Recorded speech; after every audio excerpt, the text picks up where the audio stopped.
Un saludo.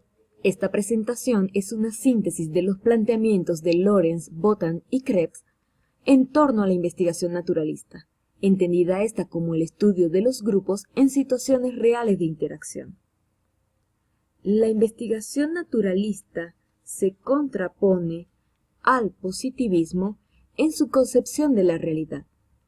Para ella, los eventos sociales están determinados por la cultura.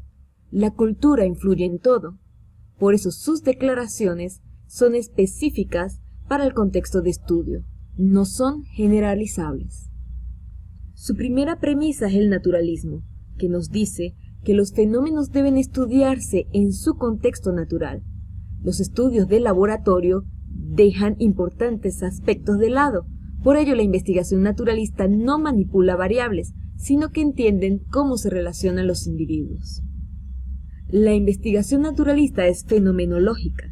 El objeto de interés habrá de observarse sin preocupaciones o expectativas. Así, el investigador puede profundizar y ver lo que los actores ven y creen para entender el porqué de sus comportamientos. Por último, la investigación naturalista es interpretativa. El investigador procura ver la situación desde el punto de vista de sus actores, pero no puede escapar a proveer su propia interpretación.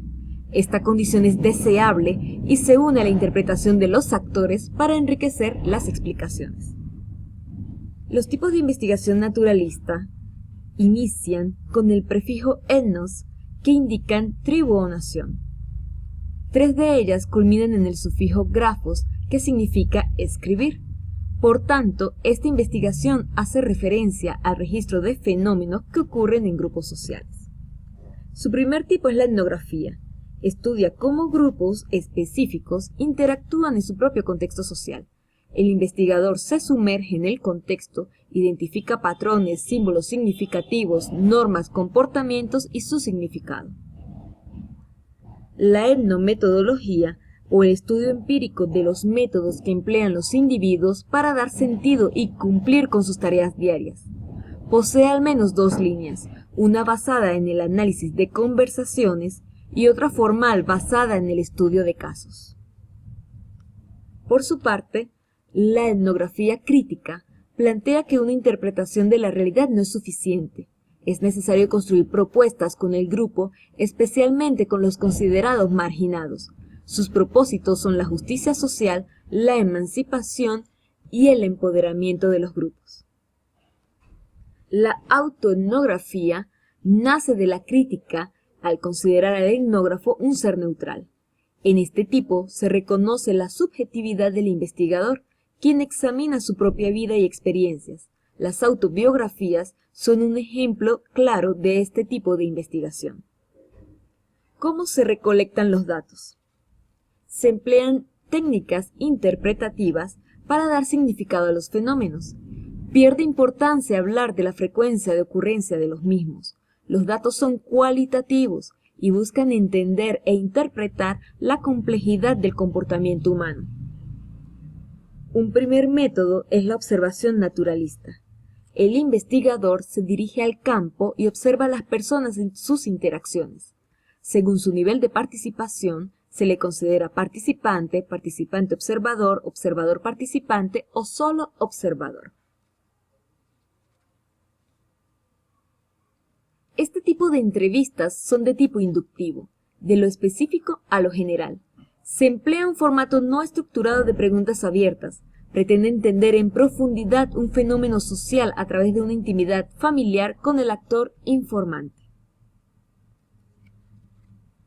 ¿Cómo se da el análisis de los datos?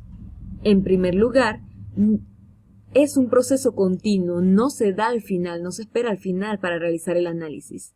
Se analizan a lo largo de todo el estudio. Se da sentido a los datos en la medida en que se van obteniendo. Los datos deben reducirse, ya que no es posible presentar toda la información que se suele recoger, notas de las observaciones, transcripciones de entrevistas, documentos en general. Se habla tanto de reducción física como de reducción conceptual. El propósito del proceso de análisis es explicar el significado de los datos. Las explicaciones de primer orden son las ofrecidas por los participantes de la investigación.